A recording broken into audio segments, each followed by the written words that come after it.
You're listening to the Wanderlust Swingers podcast with Aussie hosts Kate and Daryl. If you're curious about exploring your sexuality or the swinging, hot wifing and non-monogamous lifestyle, you've definitely come to the right podcast. Or maybe you just love travel adventures. Either way, we share our personal, sometimes juicy, sexy stories as well as swingers club and event reviews, interviews with other sassy people, and of course our global swinging adventures. We try to bring you a look into the diverse lifestyle that the swinging and non-monogamous community has. We hope you enjoy. Now let's get into the episode.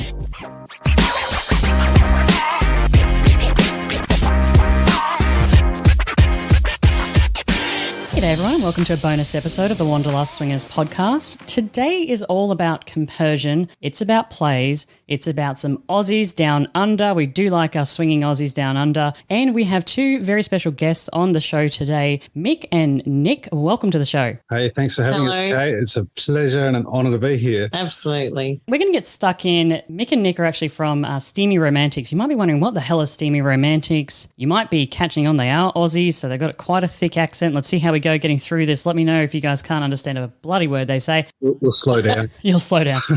So we're going to talk about compersion, we're going to talk about what Steamy Romantics is, and we're going to talk about a really sex-positive thing that's happening down in Australia. So welcome to this bonus episode. I hope you guys get a lot out of this. If you're down in Australia, if you're my Aussies, please do reach out to Mik and Nik because they've got some fantastic things that we're going to talk about on the show. But let's get cracking. So you reached out to me, and I just want to give you a bit of a bio. We'll give a bit of an introduction who Mik and Nik actually are. So compersion follows a real-life husband and wife as they enter the ethical non-monogamous lifestyle after 20 years of marriage. Congratulations, guys. As they explore the complexities of ethical non-monogamy, they discover the importance of open communication, mutual respect, and consent in maintaining healthy and fulfilling relationships. Compersion. We're going to talk a lot about this today. But maybe to get started, tell us a little bit about yourselves. You're obviously in Australia. What's going on? Who are you? What's your ages? Where are you based? Are you non-monogamous? Give us all the hot tea. Okay, the whole CV in 30 seconds, the elevator pitch CV kind of thing. Yeah, well, we are childhood sweethearts, I guess. We met when we were 13, 14 years old. We've been together for, 37 years. We've been married for 20. We're both in the performing arts, and we both have been actors and directors and writers. I'm also a cultural anthropologist as well. Nikki also teaches and does disability care as well. Yeah. And I guess Michael, in his anthropology studies, came up with this great idea for a master's degree. And it was all about getting online and creating characters. How do you create theatre online? How do you we've broken the fourth wall, but how do you break online? How do you make meaning? So he coerced me into being a part of that, and then I discovered my talents online, should we say, and refound your identity. Refound my sexual identity, and in doing that, it awoke a whole series of discussions and brought us on this entire journey. Yeah, so we're based in Adelaide, South Australia. We're up on the Adelaide Hills. So I was thinking before, actually, at this time of night in Adelaide, we've got the possums out, the geckos out. I think I heard a koala out earlier, so we might actually get some wildlife noises. A couple of hoop snakes and drop bears, of course. Yeah. Oh, absolutely. The drop bears have got traps everywhere for them. Don't worry. Yeah. What sort of sexuality? How do you guys identify? Are you non-monogamous? Are you bisexual? We identify as bisexual, blissfully married, non-monogamous, definitely. Probably not polyamorous. We're not there yet, but definitely we understand that entering into any kind of ethical non-monogamy means that you're going to make connection and you're going to form relationships and meaning, and that may contain itself within boundaries and sometimes it may not. And so we recognize that that is a continual discussion that goes on and on. But for the moment, we're really not. We're not in the market for that. We're just very much in the market for social recreational fun. Yeah. Social recreational fun. I love it. Now, the play is called Compersion, and we're going to bust in a moment. We're going to get to everything about this play, what you guys are doing. But before we get into that, we have a lot of phrases in the non-monogamous community, in the lifestyle, if you will, and oftentimes these phrases are like, what, when you first start doing this. Now, compersion in particular is something that I don't think a lot of people in their general day-to-day life maybe have heard of. I didn't before I became became non-monogamous. So before we even get into that, what does compersion mean to you, like for the listeners who may not have heard it before? I think in its most simplest broad form, it's the opposite of jealousy. If jealousy is anxiety or bitterness towards the happiness of someone else, then compersion is the opposite. It is the joy and the happiness you feel when someone else is happy, even if what they're doing has got nothing to do with you or doesn't impact you at all. Like you, we discovered the word when we started exploring the lifestyle and where do you go and who do you talk to and all that. And we discovered that. And we discovered it's not just going, oh, cool, that's a great idea, and doing it. That's so true, Nick. Really, really good point. Yeah, I think some people do think it's just, oh, okay, so you're just going along with anything. So well phrased, Nick. Yeah, but also that it just more broadly, it's just a great idea more broadly. Like just take it out of, it's born of this lifestyle. And I guess that probably feeds into later questions about where the play came from. But just as an idea and a concept broadly, it's not a bad one. Like I think it can be employed generally. Across the board, yeah. And when you start practicing it, you start noticing that it has a profound effect on your entire life and how you deal with other people. And that has an effect on other people as well. And it's not about sacrifice, and it's not about all those perceived ideas of what loving someone or being generous with someone is. We have a line in the play pretty early, and the play is sort of loosely structured around trying to figure out what this word is. Yeah. And we start really early by saying, have you ever had a brand new feeling for the very first time? And how do you know if you've got a feeling if you don't have a word to express it? How does that work? You guys have made some really interesting points there. I mean, first, you took the compersion side of it away from just being about non-monogamy and being broader. And I agree. I mean, if you think about, and I'm going to take this back to being a teenager, being a female teenager, you start to very quickly work out where things are in the hierarchy. And as a result of that, negative feelings happen. And then that's when I think a lot of us as females lash out, we become jealous, we become envious, whereas I think now, 2023, I think more and more people are actually trying to celebrate their friends' wins, their strangers' wins, in the office environment as well. Like, hey, I'm going to celebrate your wins rather than being jealous about them. So absolutely agree. And the feelings and not having a word for it, kind of really good concept, blew my mind there. But let's get deeper into actually what compersion is, what the play is, what you guys are actually doing down in Australia to bring sex positivity to the forefront. I think that's just really important down in Australia in particular to continue to evolve as a country. Let's get cracking into that. So let's talk about compersions. The play itself, the play dares to challenge societal norms and assumptions about relationships and love, encourages audiences to think critically about their beliefs and assumptions while promoting emotional, personal safety and honesty. Really interesting kind of byline about the play there. So the play is called Compersion. Where did the inspiration from the play actually come from? How did this get born, I guess? How did it get birthed into the world? I guess we're both actors. We're in our industry for a long time. We have a lot of experience and tools. And we watch, we see, we observe, and all the way along we kept, even when we were ugly and we weren't kind to ourselves or each other, at the end of it, once we'd recovered, go, oh, fuck this and make a great play though.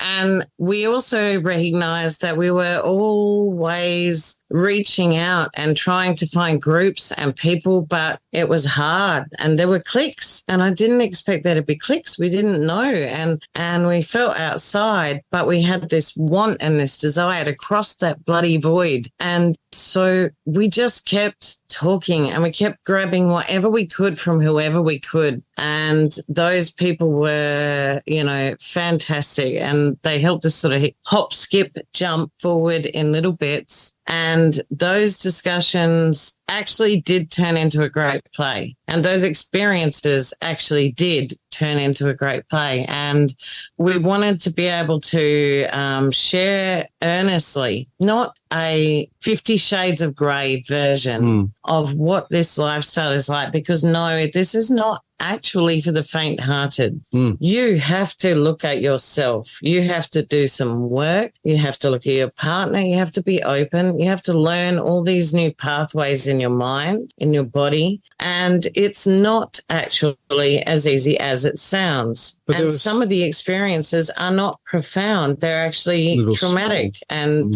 distressing. And at the same time, so is life. That is how we learn and grow and experience. So we recognize that what we were experiencing, what we had come across and fought for as our entrance into the lifestyle might actually help other people. We also found that it was the nature of the community was very embracing. They were warm. And this is sort of speaks to my storyline in the play, is that there was no sexual shame in shaming your identity. You were allowed to sort of express yourself. And that was revolutionary for me to experience that. And I think there's part of doing this is, telling the stories that we wish we heard when we were at that point in the journey. It's celebrating the people who are in the community, who are some of the most, profound best friends we've ever made. It was about it was a 20th wedding anniversary. I wanted to get on stage and say I love you as well. It was just a bit of sort of my own ego there too, but didn't want to do a renewal of vows. That would have been completely pointless. So do what we do best.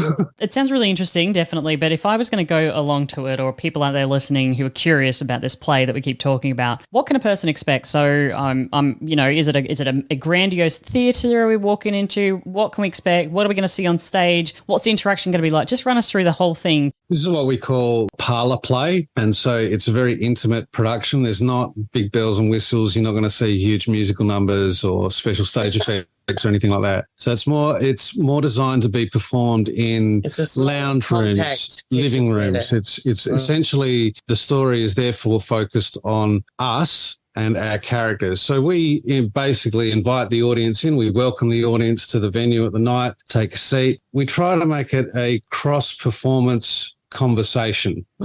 These are anecdotes. We're reliving the anecdotes. They're dramatized versions of what really happened to us. Some of them have a moral to them. Some of them don't. They're just things that happen. I wouldn't even say a moral. I'd say things to consider. Consider these things. Consider your personal Consider safety. it more broadly than in the first straight up thought of it. When you think of consent, it's really easy to go, oh, yeah, I get that. I totally get that. I get consent. Yeah. But when you see it dramatized in front of you and you see an example of how it worked or it didn't work, then you get a bit more personal sense. There's a bit of audience interaction. So meeting everyone at the beginning when they all walk in the door is brilliant, because it gives me in particular a chance to case out my audience and decide who might be my best participants and play friends for the night. So we invite people up out of the audience to play characters that we're using, and they're very sort of passive in that role, but they kind of get that audience interaction plant experience. And then you don't usually go to a show and get to feel the lead role's pussy.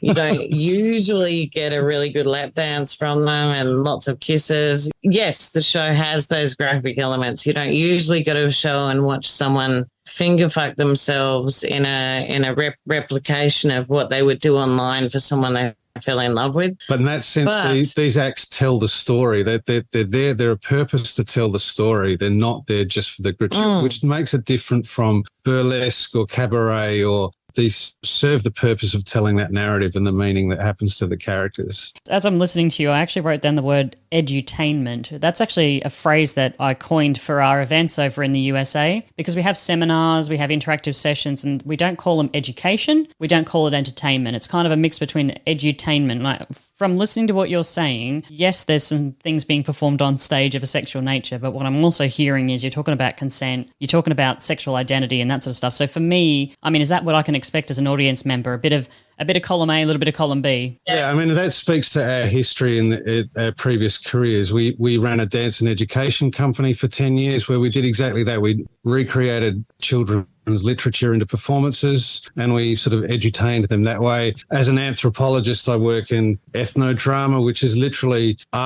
taking the stories of people, their real life stories, and then dramatizing that for an audience so that they can understand the social diaspora or the minority group or whoever's being represented. So that speaks to the kind of history in our previous careers or our current careers or whatever, our other careers. But one of the unexpected, so I'm going to jump in on that, because in this sense, that's an important aspect, that there were people from every age, gender, sexuality. It was really a broad spectrum. People who've been playing for 20 years, 50 years, people who've been playing never, people who were terrified. And one of the beautiful things about the show that was said back to us was that it gave them this sense that of what it might be like to be in a real life play situation. And there was the potential, but they were still safe. And they could watch, but they're not watching someone that they desperately loved. It was safe. It was safe. The ultimate, this like the original even virtual if there was reality. a little bit of touching and a little bit of fondling or kissing, it was still felt really safe. Yeah. And in that sense, we're really aware of that. I never expected that one of the outcomes would be that it would be a nice,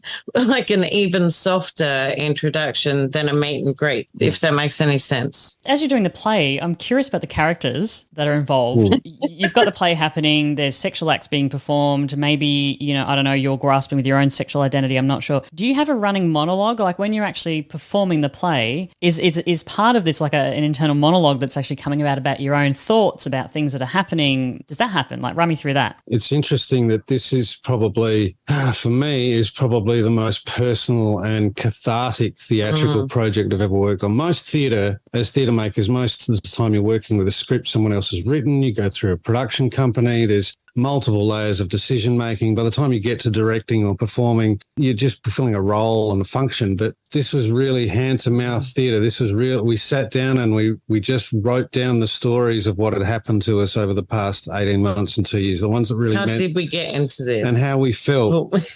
And then we went through a process where we did that for ourselves, and then we had to do the process as script writers and go, okay, we have to be disciplined now and go, what works dramatically? And then we did it again as directors and actors about what works on stage. And there is a sense of the more I do it and the more I relive some of those stories that represent a past that's gone, the more it feels like I'm putting it behind me as well. I'm exorcising it. I'm getting it out of the system. It's funny telling a dramatized story that's really true and living it and performing it simultaneously. It's a weird split personality, but ultimately it's very cathartic, I think, for me. Yeah. Anyway. One of my stories, I always like to put my guest on the hot seat, and I'm actually going to put you guys on the hot seat a few times throughout our interview today. But I want to break into this one because we've spoken about this in a monologue, edutainment and things like that. So, I live in the Netherlands. We have the red light district here. It's world famous. You've probably heard of it. What makes your play, considering it does have live sex act, what makes your play different from, say, a porn show that I could go down the road and see right now in Amsterdam? Narrative and character.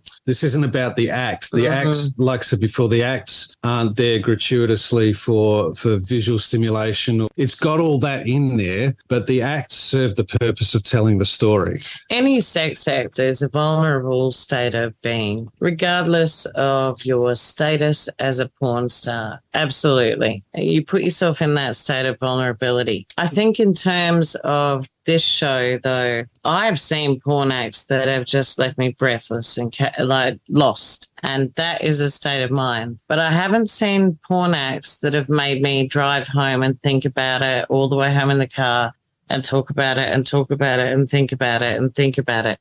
Occasionally in those, nice kind of ways, in that deep reflective way. And at the same time, I think those sex acts that are being performed in the show are a way of normalizing ourselves. I'm not a porn star. I am 48 years old. I am perimenopausal. I am managing myself. I am just trying to live the very best life I can before I can't. And I would like for Mik to be doing that too before he can't, because I do care that much, and so does he. And so I think when it comes to the idea of being some sort of relating it to a porn act, there's not really a comparison except for the nudity in the act itself. Because sex is also different. There's different sex and different types of dynamics, whether you're feeling vulnerable or powerful. Sometimes or scared when I pick the male from the audience for the lap dance to be the photographer, I pick because he pleases me. End of story. All right. And that's okay. I'm allowed to that night. And he is fun and he's the right choice. And some nights there's the guy in the corner that doesn't even want to be picked, but he's the one that needs the gift. He gets the gift. And so that's Compersion. That is the show. Right. It is not about pornography. It is about the gift. So realistically, I mean, if I think about walking into, say, one of those red light shows, I pay my money, I see a show. It's kind of like going to the cinemas to see a movie, right? And I walk away and I went, that's cool.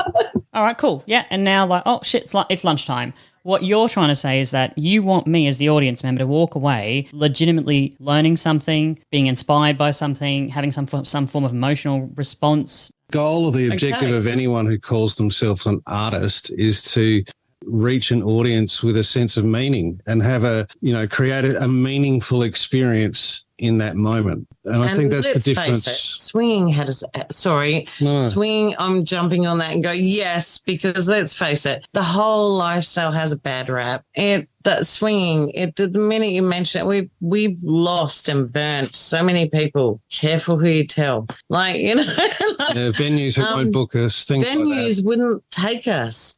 We had no choice but to think outside the square because it was too taboo. But everyone that we spoke to loved us and was so proud of us, was so, oh my God, can I follow you? I just think you're wonderful. You're so brave, but we don't want to book you. And just on a side note from that, in general, this is one of the other motivations for the show in reality too. Like I've been working as a creative director for international commercial art events for the last 10 or so years. I've been developing museum projects and festivals and all sorts of stuff. But the reality of that is, even though it's awesome, it's a toxic work environment. It's unregulated. It's full of power, greed, ego. And I got in a situation where I got burnt. And so we literally went, well, instead of working for someone else, let's work for ourselves. Let's take all the skills that we've got and do it for ourselves. And in that sense, everyone we've dealt with in this lifestyle on a purely business relationship, and that includes you and the members of the club and the photographer that helped us, everyone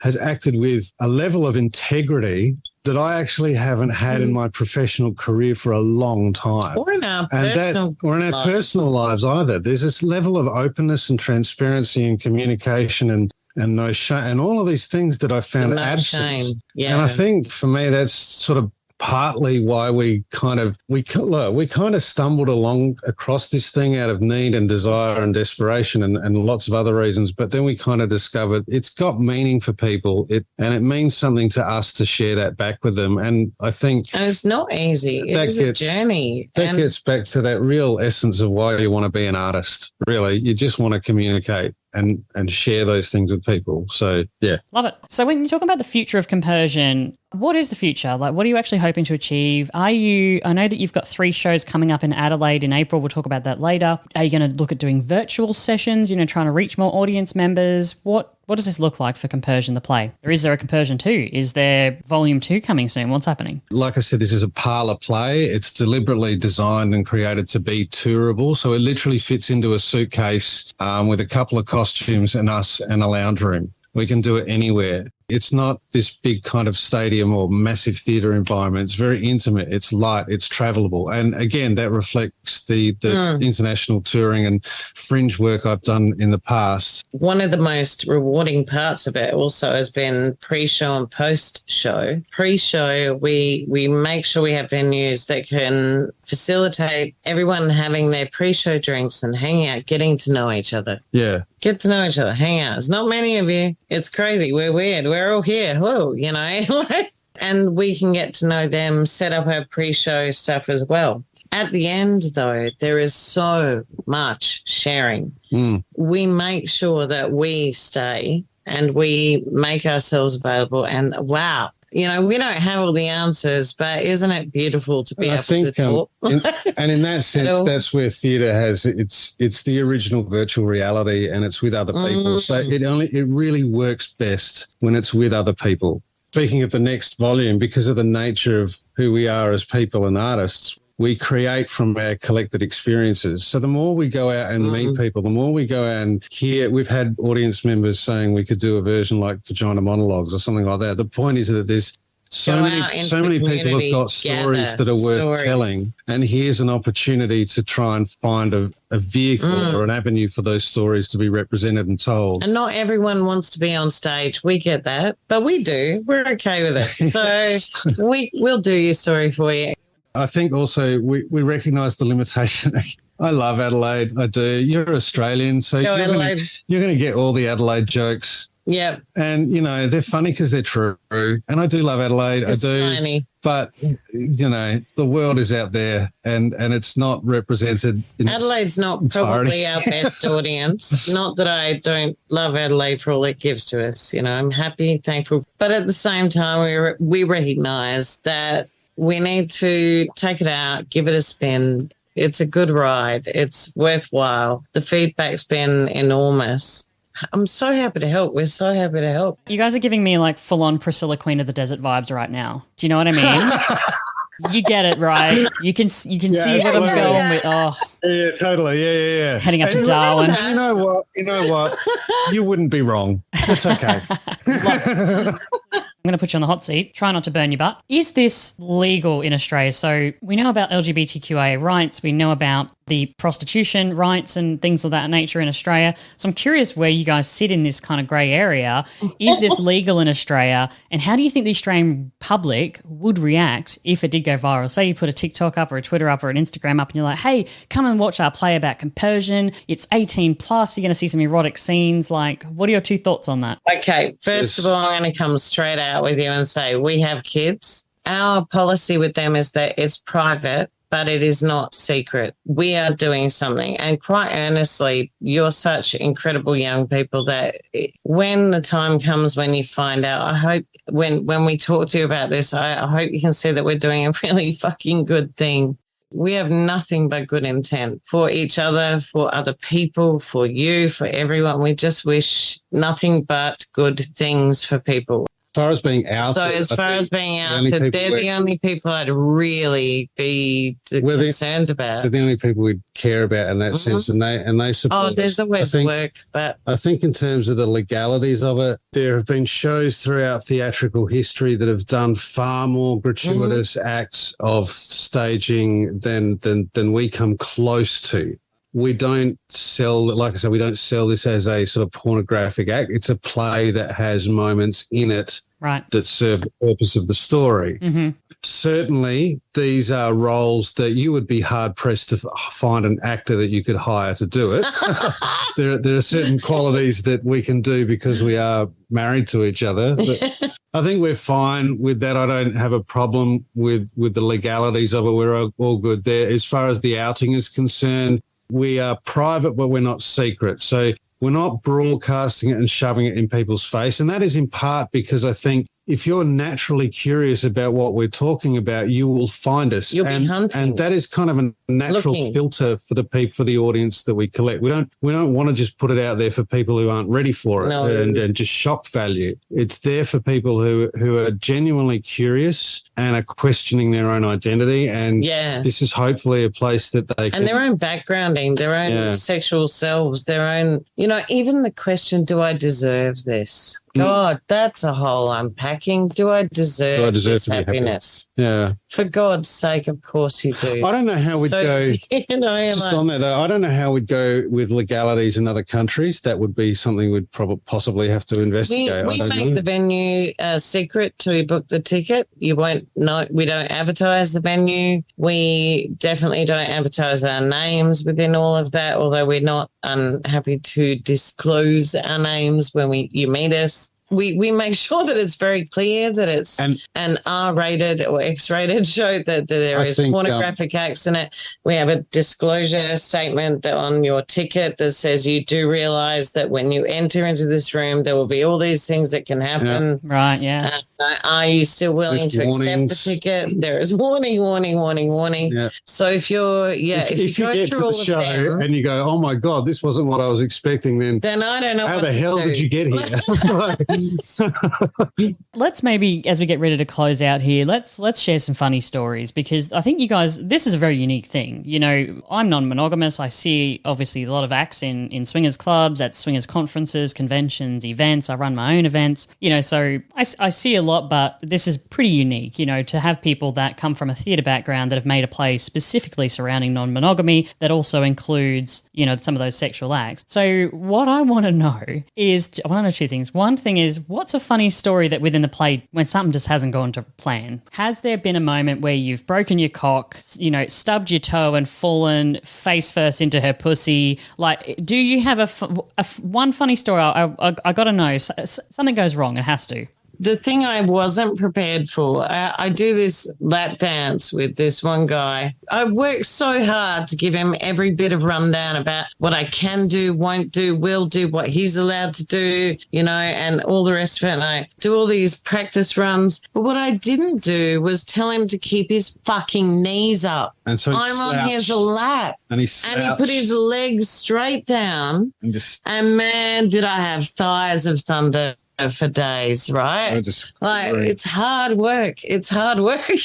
And there's nothing to sit on. I think it's but hard. You still have to grind. And oh my God. Hard for an audience member. We try to prep the audience member as much as we can, like Nikki says, to prepare for what you need to do. But, you're not expecting to be drawn up on stage and have the lead character do a lap dance. He was. Put your hand But between I don't the think he was expecting his cock to get hard. So he put his legs down as you do when you start to go, oh, damn, that feels good. But the problem with that is I've got no traction, and I'm like, oh, God. It was a lap dance on a slippery slide. The last thing I thought about was that he might get aroused. Oh, fuck, and what he might do if he was aroused. And so, it was all, when we went into the first run, it was all just Hail Mary and let's see how we go. We didn't work with a director. We didn't have an outside eye watching what we were doing at all. We just rehearsed in private. So the very first performance we did in front of an audience was the very first time anyone had ever seen it. And in a day of firsts, it was like doing a lap dance on a slippery slide with a hard cock. What's it like performing sexual acts in front of others outside of, say, a swingers club? Again, I go to swingers clubs. I go to the orgy rooms. I'm being an exhibitionist. I'm also a voyeur. I like to watch. But this is very different. The difference between me having sex with 1, 2, 3, 4 people in a swingers club and people watching, very, very different. So what's it like performing this play, this sex, where there is elements of the sexual act in front of other people? Is this the ultimate exhibitionist kink for you guys? Like, what's up? Yeah. Well, that's a psychological question for any actor. The first time I did it, I've never, I've been in theatre a long time. I was raised in a dance company. I don't get nervous. I get pumped. I was shitting myself. I could hear my voice shaking. I didn't know who this woman was or how to control her. And what the fuck was wrong with it? I'm just doing a show. But inevitably, within the first 10 minutes of the show, I'm fingering myself for them. And so, it's quite a leap as an actor. And it was scary and not the same at all. No. I've been on the St Andrew's Cross and had a crowd. I've been in the middle of the giant bed with a heap of people around me and had a crowd. No problem. This was different. Yeah. This was different because it was me telling the truth about something that happened to me and something I did that I'm not entirely actually fucking proud of. That's probably the big difference, is that you're not doing it as an act. Because it's part of the story, and because the story is our story, as part of that story and the drama, communicate the vulnerability of who we were in that moment. There's other parts of the performance that are happening in your brain. And I think, again, getting back to that idea that this is probably one of the most personal projects that we've worked on. And I haven't done theatre for a long time. I've done mainly TV and film for the last 15 years. So getting back on stage was a big thing anyway. But I felt like I needed to do this because if I didn't expose myself in that vulnerable way, then I wasn't telling the story the way it needed to be told. So, and then we're going to ramp it up with the show in April too. So we're doing 2 shows at one venue with a maximum audience of 50. And this is going to be new again. We're doing a special one-off performance with an audience of only 10. So it will be very, very intimate. It will be much more interactive with the audience. It will be much more couple of mates sitting in the lounge room rather than a bit more formal space. And so that will raise and we stakes have and to be much more responsive to their responses and give them more time, especially if we are going to interact with them more. But how that's going to go on the night, we've looked at each other a couple of times and gone, I don't know what we're doing. And we're not really into dogging. That's not our thing. We're much more about connection and play and engagement. And yet we're inviting 10 strangers we've never met before and going, fuck it. Which is something we wouldn't generally normally do. But at the same time, like I said to you before, like when you're in this space, in this place, when you're performing, you have the microphone and they have to listen.